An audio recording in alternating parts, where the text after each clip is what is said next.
Hello student, welcome to Mohit Kaushik maths. और मैं मोहित कौशिक आपका आपके यूट्यूब चैनल पे स्वागत करता हूं। आज 10th क्लास यूपी बोर्ड का एग्जाम हुआ है और हमारे पढ़ाए हुए में से 100% पेपर लगाया, मतलब 70 to 70 मार्क्स। आओ थोड़ा सा पेपर को एनालाइज करते हैं और हम बताते हैं कि देखो किस तरीके का पेपर आया। आज पेपर का लेवल काफी इजी था।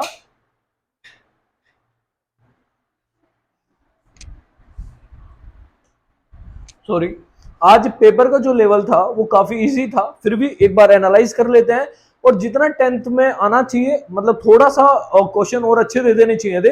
बाकी बहुत इजी पेपर आया, बहुत अच्छा गया पेपर है और हमारे 20+ स्टूडेंट का पेपर 70 to 70 मार्क्स का दिया है। देखते हैं, हम रिजल्ट का इंतजार करते हैं और किस तरीके का पेपर गया है। चलो एनालाइज करते हैं। तो जो बच्चे जिस तरीके से 20 ऑप्शंस है उनको एक बार देख लो जरा। मेरे पास ये पेपर है, मेरे स्टूडेंट का है, 70 to 70 मार्क्स का उसका पेपर गया है। चलो देखते हैं, एनालाइज करते हैं। तो पहला क्वेश्चन आया था आपके एग्जाम में। पहला क्वेश्चन, किन्हीं दो धनात्मक पूर्णांक ए और बी के लिए 4 ऑप्शन दिए थे, क्या है? तो हमें पता है कि दो नंबरों का मल्टीपल जो होता है वो एलसीएम इंटू क्या उसके एचसीएफ के क्या होता है, इक्वल होता है। तो पहले का जो आंसर है वो क्या है? ऑप्शन नंबर डी है। और इंग्लिश में बात करें तो for any two positive integers A and B, तो हमको पता है ए इंटू बी बराबर एलसीएम इंटू एचसीएफ, यानी कि किन्हीं दो नंबर का गुणनफल उनके लघुत्तम समापवर्तक और महत्तम समापवर्तक के गुणनफल के बराबर होता है, लेस और मैसे के बराबर होता है। तो पहले क्वेश्चन का जो आंसर है वो आंसर नंबर क्या है? डी है। क्वेश्चन नंबर 2,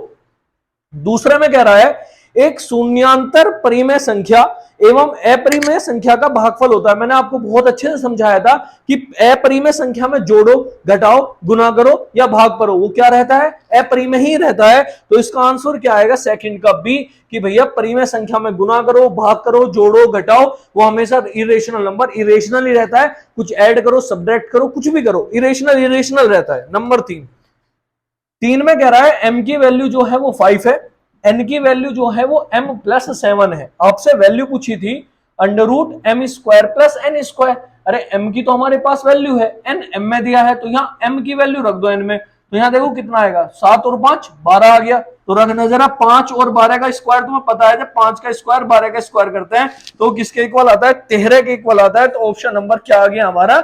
सी आ गया। तो option number 3 is the correct answer है क्वेश्चन नंबर 3 का।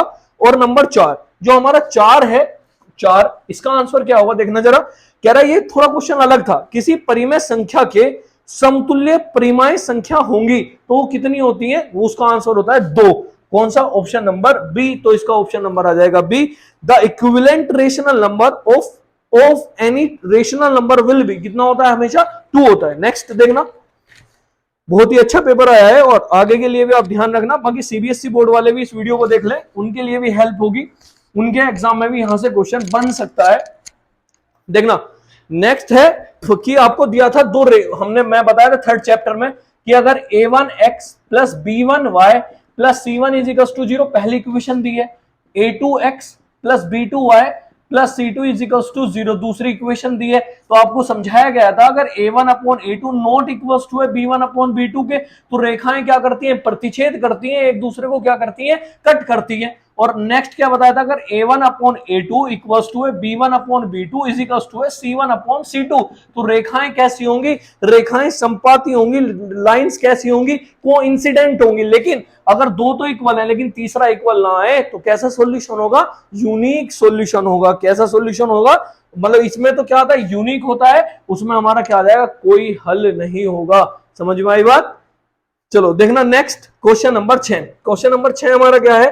किसी संख्या का 1/3 भाग 21 के बराबर है, तो 21 का 3 गुना कर दो, 21 3 63। तो इसका आंसर कितना आ जाएगा? छठे का सी। इसका आंसर आ गया 3rd, यानी कि क्वेश्चन नंबर 6 का option number C is the correct answer. Next देखना 7 सब पढ़ाया हुआ आया था, जो तुम्हें ऐसे ही रटे थे तुम्हारी जुबान पे, वही सारे के सारे क्वेश्चन दे दिए। देखो क्वेश्चन नंबर 7 में क्या कह रहा है कि भाई आपको एक द्विघात समीकरण दे दी, x² + 2x - p = 0। उसका एक मूल दे दिया, मूल यानी कि अल्फा का मान लो, वैल्यू मान लो -2। तो आपसे किसका मान पूछा? p का मान पूछा है। तो तुम क्या कहोगे? भैया चलो आपने खूब अच्छे से सिखाया था, a का मान कितना है इसमें? 1, b का मान कितना है? 2, सी का मान कितना है -p। तुमने मूलों का योगफल पढ़ा था, अल्फा प्लस बीटा माइनस का b अपॉन ए फॉर्मूला होता है।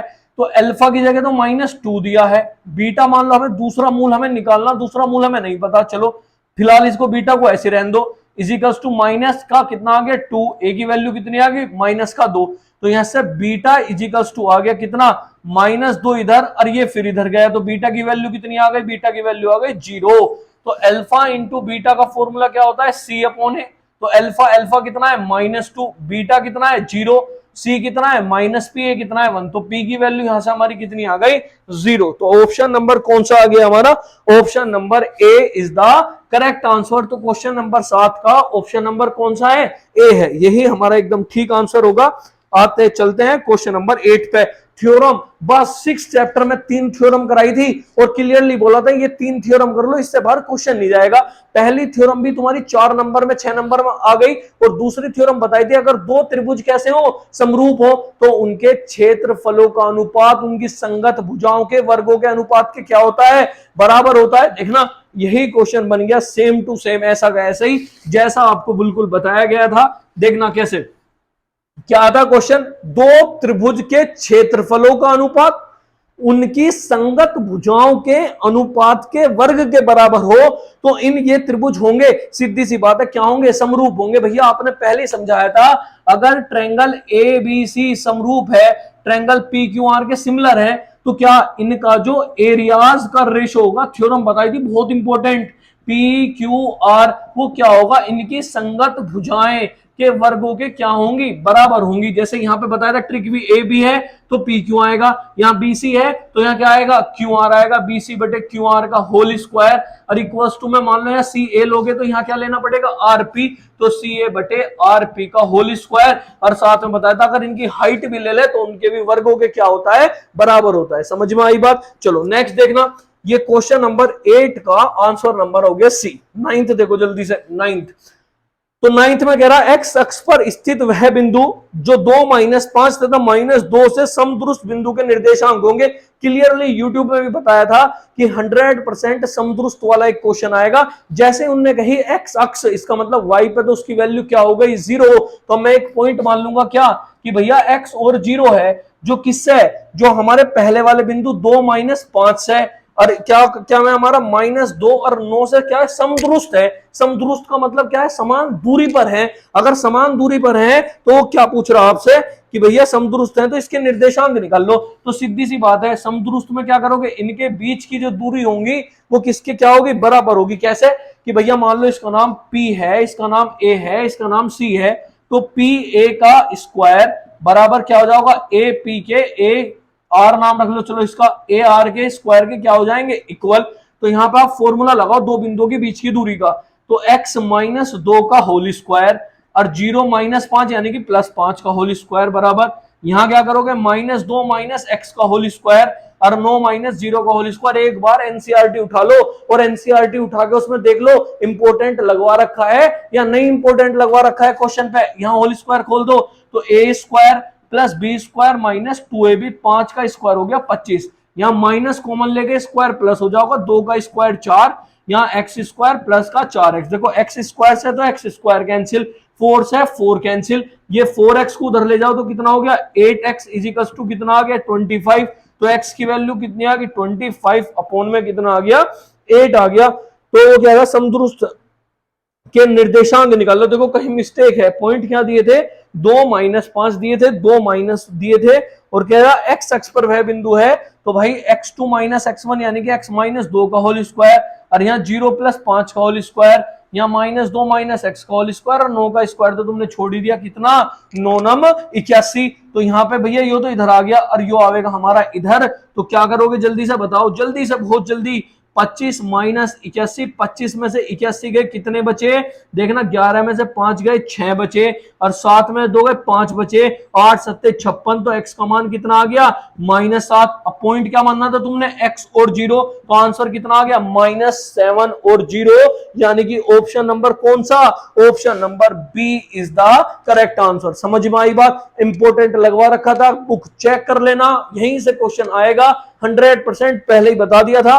देखना नेक्स्ट क्वेश्चन, क्वेश्चन नंबर 10, और कितनी बार चिल्ला चिल्ला के बताया है, अगर किन्हीं दो त्रिभुज, किसी भी त्रिभुज की दो भुजाएं बराबर हैं तो उनसे बनने वाले कोण भी क्या होंगे, बराबर होंगे। अरे बताया था कि नहीं? तो इतना सिंपल सा क्वेश्चन मेरे बच्चों से पूछ लिया क्या कि भैया ए बी ए सी बराबर है तो क्या कोण बी भी कोण सी के क्या हो जाएगा, बराबर हो जाएगा। तो क्वेश्चन नंबर 10 का कौन सा कि ए बी इक्वल टू ए सी है तो एंगल बी इक्वल टू किसके, एंगल सी के। कहानी खत्म। ऑप्शन नंबर सी। 11 कह रहा त्रिभुज में ए बी बराबर दिया 6√3, ए सी बराबर दिया 12 और बी सी बराबर कितना दिया 6। अरे तुम नू देख लो बस, स्क्वायर बराबर बैठ रहा है, नहीं बैठ रहा तो 90 आ जाओगा।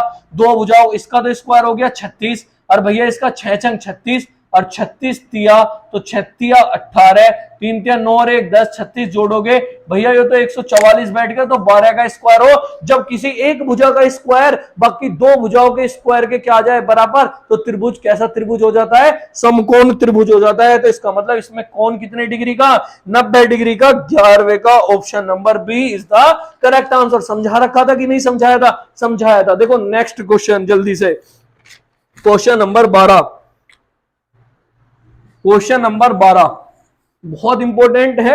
12 में देखना क्या करा, अरे डायरेक्ट रटवा रखा है। एक समबाहु त्रिभुज है, समबाहु इक्विलेटरल, यानी कि जिसकी तीनों साइड हमारी क्या हो जाए, एकदम इक्वल हो जाए, उसे इक्विलेटरल ट्रायंगल कहते हैं। मान लो ए बी सी इसका नाम धर दिया। कह रहा है इसकी यो भुजा भी 2a है, यो भुजा भी 2a है, यो भुजा भी 2 है। उसके प्रत्येक शीर्ष लंब की, यहां से शीर्ष से लंब घेर दो। अरे घेर दिया, लंब घेर दिया तो यो कितना होगा, यो a होगा। तुमसे यो पूछ रहा, अरे क्या लगा दो पाइथागोरस पर में 2 का स्क्वायर 4a स्क्वायर, एक इंगा होगा a स्क्वायर बराबर यो वाली भुजा निकल जाओगी 3a स्क्वायर, रूट काटोगे तो √3a। तो √3a कौन सा, option number A is the correct answer. समझा रखा है कि नहीं? बिल्कुल समझाया था भैया। क्वेश्चन नंबर 13 लड्डू क्वेश्चन दे दिया क्या, साइन ए बराबर कोस ए, साइन कर कोस का मान कौन से में बराबर हो। ट्रिक बताई थी जब टेबल बनानी सिखाई थी भैया, बिना सोचे समझे बता देंगे कितना, 45 डिग्री पे साइन और कोस का मान क्या हुआ है, बराबर। तो 13वें का कौन सा, 13वें का आ गया भैया हमारा सी। इसका भी सी है, अरे सी बहुत लग रहे हैं ये। चलना क्वेश्चन नंबर 14। क्वेश्चन नंबर 14 देखो जल्दी से। ए का मान 30 डिग्री दिया है तो 1 + tan स्क्वायर 30 और यहां भी 1 + cot स्क्वायर 30। अरे भैया हमें पता 1 + tan 30 का मान 1/√3 तो √3 का स्क्वायर 3 और 1 + cot 30 का मान √3, √3 का भी स्क्वायर कितना 3, 3 एकम 3 और 1 4/3। नीचे कितना आ गया 4। क्या करोगे जल्दी से बताओ, जल्दी जल्दी जल्दी क्या करोगे। जब तुम्हें सिखाया था मैंने कि अगर इस तरीके का लिख रहा हो तो ये 4 कहां, इसकी गुना इसमें 4 से 4 गया, कितना बचा 1/3। Option number D is the correct answer. तो क्वेश्चन नंबर 14 का कौन सा आ गया, डी आ गया, D is the correct answer. बड़ा प्यारा सा क्वेश्चन था। चलो नेक्स्ट क्वेश्चन नंबर 15 के पास, किसके पास, क्वेश्चन नंबर 15 के पास देखना जल्दी से। 15 देखो कितना आज कितना इजी सा क्वेश्चन आया, बहुत इजी सा। चलो 15वां कह रहा यदि गोले की त्रिज्या को दुगना कर दिया जाए तो उसके पृष्ठीय क्षेत्रफल में होने वाली प्रतिशत वृद्धि होगी। क्या बताया था भाई, गोले की त्रिज्या मान लो पहले r थी तो उसका वॉल्यूम कितना, उसका पृष्ठीय क्षेत्रफल कितना होगा 4 पाई r स्क्वायर हो गया, यो हो गया उसका शुरू में पृष्ठीय क्षेत्रफल, यो हो गया उसका TSA, यो हो गया। ठीक है भैया। अब क्या कह रहा है, यदि एक गोले की त्रिज्या को दुगुना कर दिया जाए तो 4 पाई, त्रिज्या होगी दुगनी 2r हो गया। चलो भैया तो 2 पाई और 4 2 दूनी 4 r स्क्वायर, तो 4 चौक 16 पाई r स्क्वायर आ गया। क्या कह रहा भैया, परसेंटेज बताओ, परसेंटेज कैसे निकले, 4 पाई r स्क्वायर 16 पाई r स्क्वायर गुना में कितना 100 आ गया भैया। पाई r स्क्वायर चाहे 4 चौक 16, यो आ गया कितना 25 और 25%। तो हमसे क्या पूछी थी, उनने वृद्धि पूछी थी, तो वृद्धि कितने परसेंट होगी इसकी, इस बात का आपको जवाब देना है। भाई कैसे करोगे, एक बात तो बताओ, पहले था हमारा 4r स्क्वायर, फिर कितना हो गया 16 पाई r स्क्वायर, कितने की वृद्धि हुई 12 पाई r स्क्वायर की वृद्धि हुई, कितने में से हुई 16 पाई r स्क्वायर में से हुई, गुना कितना आ गया 100 पाई r स्क्वायर से पाई r स्क्वायर कट गया, यहां काट दो 4 से 4 थिया 12, 4 चौक 16, 4 से कटोगे 25, 25 थी 75, यो तो नहीं आ रहा। क्या हम कहीं गलती कर रहे हैं, बिल्कुल गलती कर रहे हैं। कैसे करो, 4 पाई r स्क्वायर अपॉन में 12 पाई r स्क्वायर गुना में 100, पाई आर से पाई आर, 4 तिया 12, 3 से कटोगे नहीं कटने का, कैसे करें, क्या गलती कर रहे हैं भैया? गलती कुछ नहीं भैया, बहुत आसान सा क्वेश्चन था। 12 pi r square, 4 pi r square, 4 तिया 12, 3, कितने प्रतिशत की वृद्धि हो जाओगी? 300%। कैसे कर दिया? टीएस से था पहले 4 पाई आर स्क्वायर, उसके बाद त्रिज्या कितनी होगी? दुगनी, तो 4 चौक 16 पाई आर स्क्वायर, कितना बड़ा? 16 में से 4 गए तो कितना बड़ा? 12 बड़ा। पहले कितना था? 4 पाई आर स्क्वायर था। प्रतिशत निकालने को लिए गुना क्या कर दी? 100, 4 तिया 12 और 100 तिया 300% आ गया। समझ में आई बात या नहीं? तो ऑप्शन नंबर कौन सा? 15वें का सी हमारा क्या होगा? बिल्कुल करेक्ट आंसर होगा। चलो जल्दी से क्वेश्चन नंबर 6 से। क्या लगता है? दो वृत्तों के व्यासों का अनुपात दिया है, व्यास का, तो उनकी परिधियों का अनुपात, पहले तो त्रिज्या निकालनी पड़ेगी भैया। D1 अपॉन D2 दिया तुम्हें, 4/9 व्यास दिया। तुमसे क्या पूछा? परिधियां, तो 2 पाई R1 मान लो, 2 पाई R2 मान लो। अरे यही तो मान लो, 2 पाई से तो 2 पाई कट गया, R1 अपॉन R2। लेकिन वो कह रहा व्यास। अरे भैया जो व्यास का होता है वही किसका भी होता है? त्रिज्याओं का भी होता है। क्यों? 2 से गुना, वो भी कट जाओगा। तो जो इनके क्या आ जाओगा? R1 बटे R2 यानी कि D1 बटे D2 यानी कि 4/9 ही रहेगा। ऑप्शन नंबर बी हमारा क्या होगा? एकदम सही आंसर होगा इसका। बिल्कुल आपको करा रखा था। और 17 में क्या निकालना आपको? माध्य निकालना है। अबे डायरेक्ट मेथड लगा दो, क्या टेंशन है? देखो चलो इसको भी देख लो जल्दी से एकदम। बिल्कुल एकदम तुम्हारा सारा पेपर एनालाइज कर लिया। बहुत प्यारे प्यारे से क्वेश्चन आए थे, सब क्वेश्चन तुम्हें आते थे, सारे के सारे ऑप्शन। और जो इसके बाद के क्वेश्चन है वो तो तुम्हारे लिए हलवा है, हलवा। जो ऑप्शन से अलग आए थे। 17 में आपको वर्ग अंतराल दिया 0 से 2, 2 से 4, 4 से 6, 6 से 8, 8 से 10। बारंबारता दी है 3, 1, 5, 4, 7। अरे ये एफ आई दे दिया, एक्स आई निकाल लोगे। क्या बताई थी? जोड़ के आधा, 2 को 0 में जोड़ोगे और उसका आधा करोगे 1, 4 और 2 6, 6 का आधा 3, 6 और 4 10, 10 का आधा 5, फिर अंतर बताया था 2 का, तो 5, 7 और कितना 9। क्या निकाल लो भैया? एफ आई एक्स आई। 3 एकम 3, 3 एकम 3, 5 पंजे 25, 7 चौक 28, 9 सत्ते 63। जोड़ दो जल्दी से। 3 और 3 6 और 5 11, 11 और 8 19, 19 और 3 22, कैरी लगे 2, कितना आ गया? 6 और 2 12, वो 6 सॉरी 6 और 2 8 और 2 10, 10 और 2 कितने हो गए? 12। एफ आई जोड़ दो, 7 4 11, 11 और 1 12, 12 और 3 कितने हो गए? 15, 5 कितने हो गए? 20। तो 122/20 करोगे तो 2 से काट दो, 2 6 12, 2 एकम 2, 1 0 आ गई, तो 6 दशमलव कितना आ गया? 1। यानी कि option number D is the correct answer. थोड़ा जल्दी करा रहा हूं क्योंकि एनालिसिस है, आप अपना चेक कर सकते हैं आंसर किस तरीके का है। सब करा रखे हैं, तुम्हें सब पता है, जितने भी बच्चे मुझसे पढ़े थे। इसी तरीके से अगर आप भी अपने एग्जाम देना चाहते हैं तो जुड़ते रहिए मोहित कौशिक मैथ्स के साथ। आपको एकदम, सॉरी थोड़ी लाइट की प्रॉब्लम हो रही है, 1 मिनट रुक जाना जरा, 1 मिनट बस। ओके ठीक हो गई। देखना क्वेश्चन नंबर 18 में क्या कह रहा है कि किसी बारंबारता बटन का माध्य इतना है, माध्य दिया है और बहुलक दिया है, उसका माध्यक होगा। देखो ये दो क्वेश्चन एक साथ आ गए। कितने आ गए? ये दो क्वेश्चन एक साथ आ गए। देखना कैसे आए हैं एक साथ ये। देखो भाई क्वेश्चन नंबर पहले 20वें का देखो क्या होगा फॉर्मूला। मोड इजिकल्स टू होता है 3 into median, 3 into median minus 2 into mean, ये होता है। अब ये क्वेश्चन तुमसे यहां पूछ लिया, कह रहा कि आपको माध्यक बताना है, मीडियन बताना है, इसकी वैल्यू आपसे पूछी है। और क्या कह रहा? मीन कितना दिया हमें? तो मीन दिया 2 गुना 24.1। और मोड कितना दिया? मोड दिया 28। इसकी वैल्यू पूछी, मानना एक्स मान लिया। इसको इधर लेके आओ तो 28 प्लस 2 एकम 2, 4 दूनी 8 और 2 दूनी 4, इतना आ गया, बराबर आ गया 3x। तो पॉइंट 2 तो यही आ गया। 8 और 8 16 हासिल लगा, 1 4 और 2 और 1 6, कितना आ गया? 7 बटे में 3 बराबर आ गया x। 3 से भैया काट दो, 3 दूनी 6, 1 बचा, 3 पंजे 15, 3 चौक 12, 25 दशमलव कितना 4, यानी कि 18वें का क्या? 18वें का सी हमारा क्या है? एकदम करेक्ट आंसर है। तो 18वें का हमारा क्या आ गया? सी आ गया। इसका मतलब 18 और 20 एक ही क्वेश्चन थे, और 20वें का 18वें का तो हो गया सी, और 20वें का कौन सा हो गया? B is the correct answer. और 19वें क्वेश्चन का आंसर क्या आएगा? क्या कह रहा कि भैया वर्ग अंतराल आपको दिए, बारंबार दिए, बहुलक निकालना है। बहुलक तो मैंने आपको बहुत आसानी से समझाया था, ये क्वेश्चन आपको खुद करना है। अब करते हैं आगे की बात खंड बी की। तो भाई पहला क्वेश्चन है 2 कोस स्क्वायर 45 माइनस 1। अरे कितना आसान सा क्वेश्चन दिया। देखो जो छोटे छोटे क्वेश्चन है वो मैं आपको एनालाइज करा रहा हूं, बाकी को मैं बता रहा हूं कहां से आया है, सब करा रखा है। अगर आपको पूरा पेपर एनालिसिस चाहिए तो आप कमेंट बॉक्स में बता सकते हैं कि भैया पूरा पेपर एनालाइज करा दो। बाकी जो छोटे हैं जैसे 2 कोस स्क्वायर 45 माइनस 1 बराबर कितना आ गया cos थीटा। अरे cos 45 का मान भैया 1/√2, 1/√2 का स्क्वायर करेंगे 1/2 माइनस 1 बराबर कितना आ गया cos थीटा। 2 से 2 गया 1 से 1 गया 0। अब cos में 0 क्या बताया था आपको, अगर इधर cos है तो ये देखो इधर ये cos में किसकी वैल्यू है, तो cos में 0 किसकी वैल्यू, भैया sin 0 0 हुआ है तो cos 90 होता है, तो थीटा की वैल्यू कितनी डिग्री आ गई 90। 2 नंबर इस हलवे से क्वेश्चन के दे दिए। चलो कोई बात नहीं, अगला वाला भी मैंने करा रखा है। देखो फिर से आगे समदुरुस्त वाला भी कराया था, जो सी था इसका। एक लंबवृत्तीय शंकु के आधार की त्रिज्या 3.5 है, ऊंचाई 12 है, शंकु की तिर्यक ऊंचाई, बिल्कुल हलवा क्वेश्चन दे दिया।